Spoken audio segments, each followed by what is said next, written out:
2个人吃饭掏4个人的钱，就是每个人再多付1位的餐位费，一位是108，超时了，他让我一个人再付108。谁吃饭计时啊？也没有计时。2名女孩去吃自助餐，结果结账时，商家却要求2人付4个人的钱，理由是他们吃饭超时，按照餐馆规定需要额外收费。对此，女孩惊呼不已，她从未听说过吃饭还要计时的，甚至还有超时费这一说。莫非商家想赚钱想疯了，才会如此坑害消费者吗？眼前2名微胖女孩，分别是小姚和小薇。据他们所述，事发当天，2人吃完午饭没过一会，肚子就又咕咕直叫，于是打算来到这家自助餐店继续猛造一番。然而2人结账时却傻了眼，按理来说人均消费108元，2人就是216，可店家竟直接收取432，理由是超过了100分钟的时间规定，导致下一波客人没有位置就餐，所以2人应承担店家损失，支付这笔额外的餐位费。这让小薇难以接受，也无法理解，认为既然有超时这一说，为何不提前告知，非要等2人超时之后再说？明显就是有蓄谋的坑钱行为。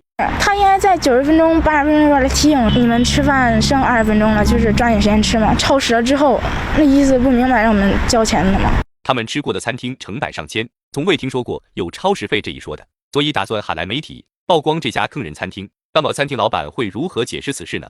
让我们2个人吃饭掏4个人的钱，就是每个人再多付1位的餐位费，一位是108，超时了，他让我一个人再付108。谁吃饭计时啊？也没有计时。自助餐明明按照人头收费，可这家自助餐店却按时间收费，只要顾客超过规定时间，就会在人均消费108元的基础上，额外再加108元的超时费，导致2名女孩结账时需要支付4个人的钱。因此，小薇和小姚便找来媒体介入。据负责人所述，明明在美团和菜单上都标明，用餐超过100分钟就要额外收取餐位费，是女孩没有注意规定在先，所以支付双倍价钱也纯属活该。对此，小姚则极力反驳，表示上面只标注了浪费多少菜会罚款多少钱，并没有超时一说。只写了说你剩余菜品剩了多少克才会罚款，不是罚款，您吃了多长时间，您额外要交取的餐位费，不是罚款。可负责人却坚称不是罚款，而是女孩眼睛不好使，没有注重菜单上的细节。他们之所以收取超时费，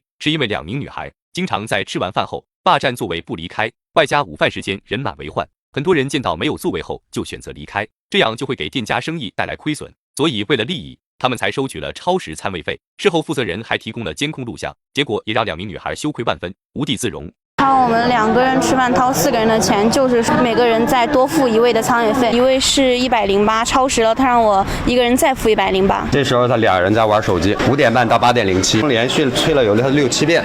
2人吃自助餐却要掏4个人的钱，原因是店家发现女孩在吃完饭后并没有选择离开，而是占用座位玩手机，导致前来就餐的顾客无座可坐，选择离开。店家见生意亏损，便让2名女孩承担，要求他们每人额外支付超时餐位费。对此，负责人表示，一般顾客在到达100分钟的时间规定后，如果超出的时间不长，他们可以睁一只眼闭一只眼，不收取超时费。然而在监控上可以发现，2名女孩从5点半前来就餐，一直做到8点07还没有离开，只是自顾自的在玩着手机，面对服务员的催促也完全不放在眼里。这时候他2人在玩手机，然后这个我们服务员在一直催促。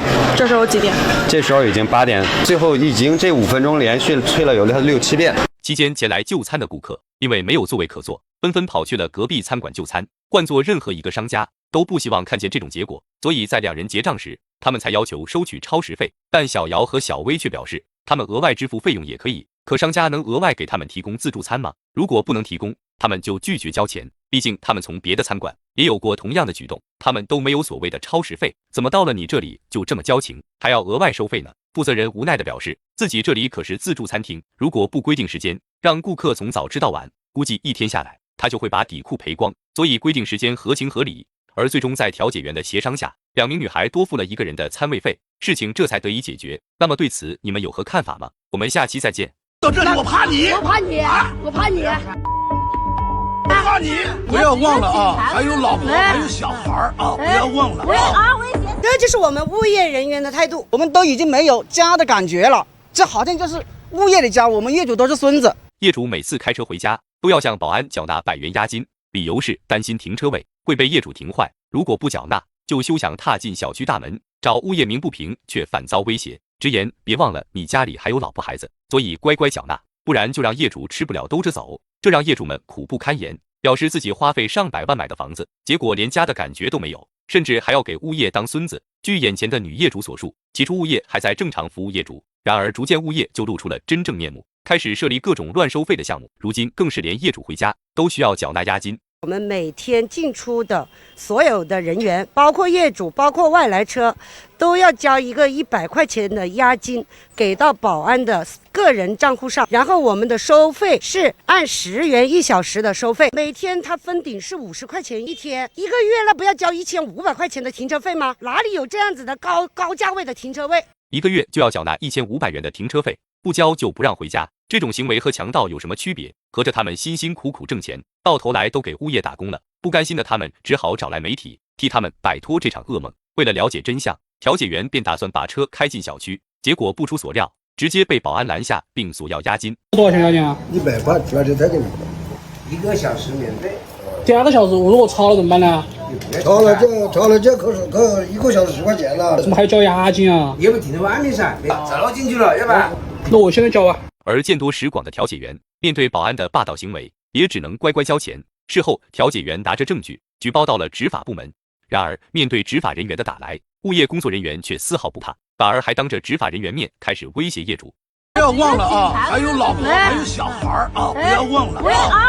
我们都已经没有家的感觉了，这好像就是物业的家，我们业主都是孙子。这是我自己家，我为什么不能回？还要交那个100块钱押金？小区物业猖狂至极，要求业主们缴纳100元的押金，而且还要接受每小时10元停车费的霸王条款，否则就去外面流落街头。就连执法人员来到现场，物业也丝毫不惧，竟当着执法人员面威胁业主，扬言既然业主敢举报自己，那就别忘了你家里还有老婆孩子，总有让你们跪下哭着求他的那天。说完就离开了现场，拒绝调解。随后业主们表示，物业如此霸道，真实目的其实就是为了推销地下车位，从而谋取私利。进去每次都要去扫码交押金，我们很麻烦的。应该可以说是他们的霸王条款吧。这些车库现在销售的不很好，它实际上说明了吧，说白了吧，就是为了推销地下车库嘛。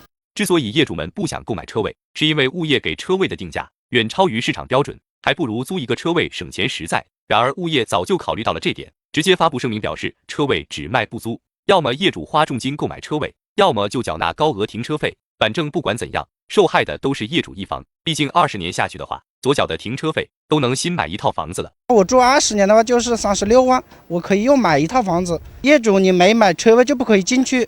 那你们可以租啊？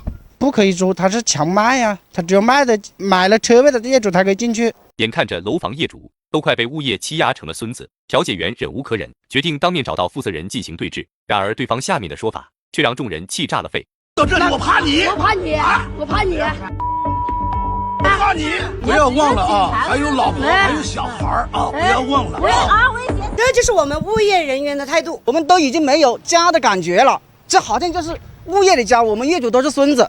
业主回家必须缴纳100元押金，并按每小时10元停车费的规定缴纳车费。业主们不同意，还反遭物业威胁，扬言别忘了你家里还有老婆孩子。就这样，很多担惊受怕的业主只好同意物业的霸王条款，而那些拒不缴纳的业主，现在只能被保安拒之门外。苦称自己花100万买的房子，现在就好像成了物业的家，而他们则是物业的孙子。为了帮助业主们脱离苦海，调解员随即就找到物业负责人。然而没成想，负责人做了亏心事，竟还理直气壮，当着媒体面声明，业主只要不买车位，一切都免谈。因为我们的政策是不能够下去，只有买到车位的才能下去，没买车位的就不下去。事后负责人还称，他们只是负责执行，而幕后的指使者则是开发商。如果想要让他们改变政策，那就去找开发商协商。然而当调解员见到开发商后，对方的嘴脸更为嚣张，声称就是自己下的政策又怎么样，不服的话可以去法院起诉。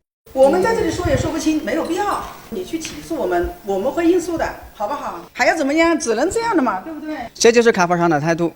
而业主们也只好选择走法律途径，捍卫自己的人身权益。故事的最终，开发商则取消了霸王条款。业主们下一步做的就是把该家物业公司给推翻，毕竟物业工作人员的出言威胁让他们久久不能心安。那么对此你们有何看法呢？我们下期再见。